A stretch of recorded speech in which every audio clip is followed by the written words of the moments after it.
बहनों और भाइयों, मैं जब यहां पे आता हूं, यहां के बारे में सुनता हूं, मुझे बहुत आश्चर्य होता है कि छत्रपति शिवाजी महाराज की पावन धरा में जब इस देश में मुगलों का आतंक था, उनका वर्चस्व था, उस कालखंड में छत्रपति शिवाजी महाराज ने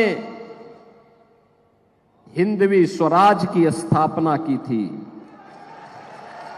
उस कालखंड में जब औरंगजेब हिंदुओं पर जजिया कर लगा रहा था और जो कर नहीं दे सकता था उसका जबरन मतांतरण करा रहा था, उस कालखंड में औरंगजेब के दंभ को चकनाचूर करके छत्रपति शिवाजी महाराज ने हिंदवी स्वराज का झंडा बुलंद करने का काम किया था और हिंदुस्तान के माथे को गर्व के साथ ऊपर उठाने का कार्य किया था। लेकिन मुझे आश्चर्य होता है, मुझे इस बात को लेकर के। मैंने सुना है कि कांग्रेस के प्रदेश के अध्यक्ष यहां आए थे और अपने संस्कारों के अनुरूप कह रहे थे कि कांग्रेस की सरकार आएगी तो राम मंदिर को धुलवाएगी। अरे यूपी की जनता तुम्हें उस लायक ही नहीं छोड़ेगी कि अयोध्या पहुंच भी पाओगे। अयोध्या में राम मंदिर का निर्माण भारत की 140 करोड़ लोगों की भावना का प्रतीक है।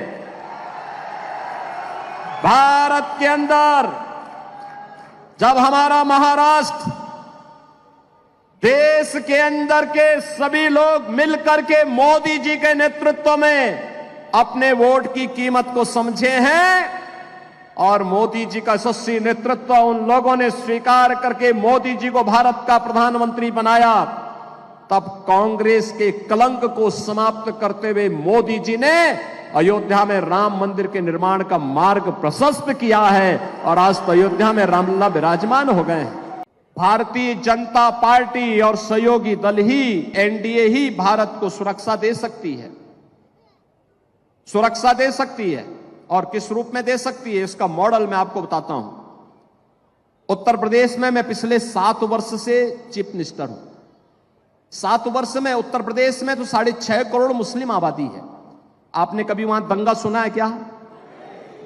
7 वर्ष में कोई दंगा नहीं हुआ, कोई दंगा नहीं, कोई कर्फ्यू नहीं, दंगा भी नहीं, कर्फ्यू भी नहीं, और साथ साथ जितने भी बड़े बड़े माइक लगे हुए थे ना ऊपर, वे सब उतार करके रख दिए गए हैं।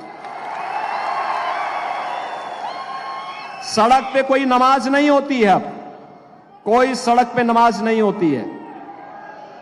और मैं आपसे कहने के लिए आया हूं, आपसे ये कहने के लिए आया हूं मैं, बहनों और भाइयों, अगर हमने अयोध्या में रामलला को विराजमान किया है तो जितने दंगाई थे, जितने बड़े बड़े माफिया कांग्रेस ने और समाजवादी पार्टी ने वहां पाले हुए थे, इन सब की हमने राम नाम सत्य है की यात्रा भी निकाल दी है। ये सब निकल गए, सब गायब हो गए।